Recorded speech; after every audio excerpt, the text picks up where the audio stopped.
أعوذ بالله من الشيطان الرجيم. بسم الله الرحمن الرحيم.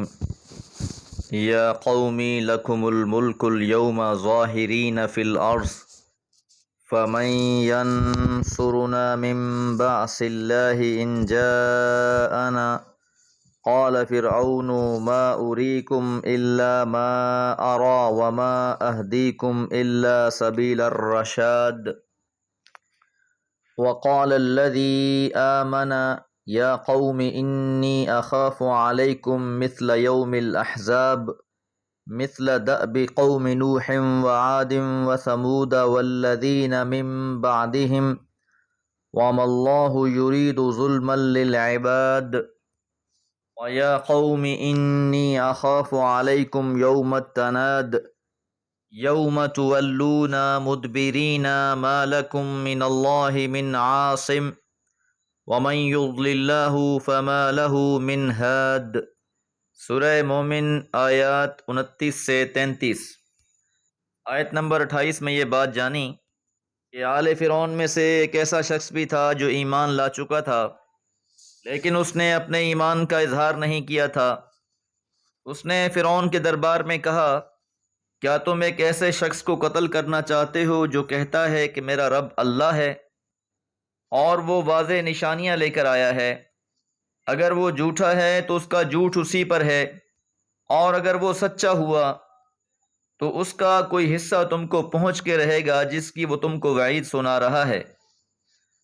مزید اس نے کہا، یا قومی، اے میری قوم، لکم الملک اليوم، آج تمہارے ہاتھ میں اقتدار ہے، قوت والے ہو، اقتدار والے ہو، ظاہرین فی الارض، اور تم غالب ہو زمین پر۔ یہ مومن شخص اپنی قوم کو اب نصیحت کرتا ہے۔ فرعون تو حضرت موسیٰ علیہ السلام کے قتل کی بات کر رہا تھا، اور یہ اپنی قوم کو ایمان لانے کی دعوت دے رہا ہے کہ آج تو تمہارا غلبہ ہے، تمہارے پاس حکومت ہے۔ فَمَن يَنصُرُنَا، پس کون ہماری مدد کرے گا، مِن بَأْسِ اللہ، اللہ کے عذاب سے، ان جاءنا، اگر وہ ہم پر آ گیا۔ کہ تمہیں اس بات کو بھی سوچنا چاہیے کہ اگر اللہ کی پکڑ آ گئی، اللہ کا عذاب آ گیا، تو پھر ہمیں کون بچائے گا؟ قال فرعون، وہ شخص ابھی بات کر ہی رہا تھا کہ بیچ میں فرعون بولا، ما اریکم الا ما ارا، میں تم کو وہی دکھا رہا ہوں جو خود دیکھ رہا ہوں۔ یعنی حضرت موسیٰ علیہ السلام کے معاملے میں جو میں نے ترکیب سوچی ہے وہ بہت سوچ سمجھ کے بتائی ہے۔ وما اہدیکم، اور نہیں میں تمہاری رہنمائی کر رہا، الا، مگر، سبیل الرشاد، صحیح راہ کی طرف۔ کہ فرعون اپنے مقابلے میں حضرت موسیٰ علیہ السلام کو خطرہ سمجھنے لگا تھا، لہٰذا وہ یہی سمجھتا تھا کہ حضرت موسیٰ علیہ السلام کو راستے سے ہٹا دیا جائے۔ تو یہ کوئی عجلت میں کیا ہوا فیصلہ نہیں ہے، بلکہ خوب سوچا اور سمجھا گیا ہے اس کو، اور بالکل صحیح پالیسی کی طرف میں تمہاری رہنمائی کر رہا ہوں۔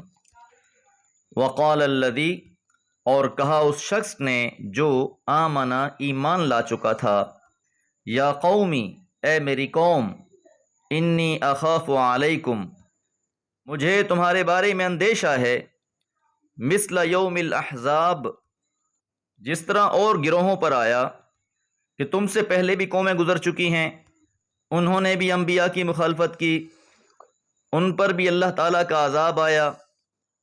تو اس مومن شخص نے اپنی قوم کو مزید نصیحت کی کہ اصل بات تو یہ ہے کہ مجھے اللہ کے عذاب سے ڈر لگتا ہے، مثل دأب قوم نوح، مثلاً جیسا کہ وہ عذاب جو قوم نوح پر تھا، وعاد، قوم عاد پر، وثمود، اور قوم سمود پر، والذین، اور ان لوگوں پر، من بعدہم، جو ان کے بعد تھے۔ یہ مومن شخص بھرے دربار میں تقریر کر رہا تھا، لوگوں کو واعظ و نصیحت کر رہا تھا۔ فرعون نے درمیان میں ٹوکا، اپنی رائے زنی کی، لیکن اس نے کوئی پرواہ نہ کی اور اپنی قوم کو مزید نصیحت کی اور اللہ کے عذاب سے ڈرایا۔ تاریخی حوالے دیے، پچھلی قوموں کا تذکرہ کیا، قوم عاد، سمود اور قوم نوح، جنہوں نے اپنے وقت کے انبیاء کی مخالفت کی تھی اور مبتلا عذاب ہوئے تھے۔ وَمَا اللَّهُ اور نہیں ہے اللہ تعالی یرید ظلم للعباد اپنے بندوں کے لیے ظلم چاہنے والے۔ اللہ تعالیٰ تو قوم کی رہنمائی فرماتے ہیں، ان کی ہدایت کا سامان کرتا ہے، کتابیں نازل فرماتا ہے، انبیاء کو مبعوث فرماتا ہے، لیکن اس کے باوجود بھی اگر کوئی لوگ ایمان نہیں لاتے تو در حقیقت وہ خود ہی اپنے اوپر ظلم کرنے والے ہیں۔ اللہ تو بڑا رحمان و رحیم ہے۔ وَيَا قَوْمِ اور اے میری قوم، انی اخاف میں ڈرتا ہوں، علیکم تمہارے بارے میں، یوم التناد ہانک پکار کے دن سے۔ حشر کی طرف اشارہ ہے، لوگوں کو اکٹھا کیا جا رہا ہوگا۔ یوم التناد کے لغوی معنی ہانکنا، پکارنا، ریوڑ کو ایک سمت لے جانا۔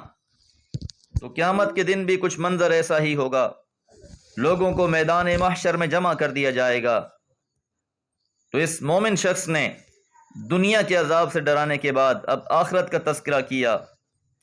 یوم تولون مدبرین جس دن تم پیٹھ پھیر کر بھاگ رہے ہوگے، ما لکم نہیں ہوگا تمہارے لیے، من اللہ اللہ تعالی سے، من عاصم کوئی بچانے والا۔ جہنم کو دیکھ کر، اللہ کے عذاب کو دیکھ کر انسان بھاگنے کی کوشش کرے گا، لیکن بھاگ کر کہاں جائے گا؟ اس کا یہ بھاگنا بے سود ہوگا۔ پھر انہیں ہانک کر لے آیا جائے گا، انہیں اللہ سے بچانے والا کوئی نہیں ہوگا۔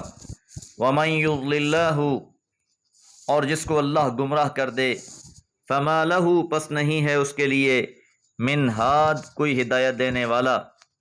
اللہ نے انسان کو دونوں راہیں دکھا دی ہیں، وَهَدَيْنَاهُ النَّجْدَيْنِ ہم نے اسے دونوں راستے دکھا دیے ہیں۔ انسان کو اختیار دے دیا ہے، اب کس راہ کا راہی بننا چاہتا ہے۔ تو جو لوگ دلائل دیکھنے کے بعد، حقائق سننے کے بعد، آگہی اور آشنائی حاصل کرنے کے باوجود ایمان نہیں لاتے، پھر ایسے لوگوں پر مہر لگا دی جاتی ہے، اور جن پر مہر لگا دی جائے پھر انہیں کوئی ہدایت نہیں دے سکتا۔ تو یہ سورہ مومن کا مومن شخص حکمت کے تحت ایک وقت تک تو ایمان کو چھپاتا رہا، لیکن جب موقع آیا ایمان کو ظاہر کرنے کا تو پھر علل اعلان ظالم اور جابر حاکم کے سامنے ہمت اور دلیری کے ساتھ حق بات کو بیان کیا۔ اس شخص کا یہ عمل اللہ کو پسند آیا، اللہ نے اس کے واقعے کو قرآن کا حصہ بنا دیا۔ دعا ہے اللہ تعالی ہمیں بھی حق بات کہنے کی توفیق عطا فرمائے، حق کے ساتھ کھڑے ہونے کی توفیق عطا فرمائے۔ وما علیہ الا البلاغ۔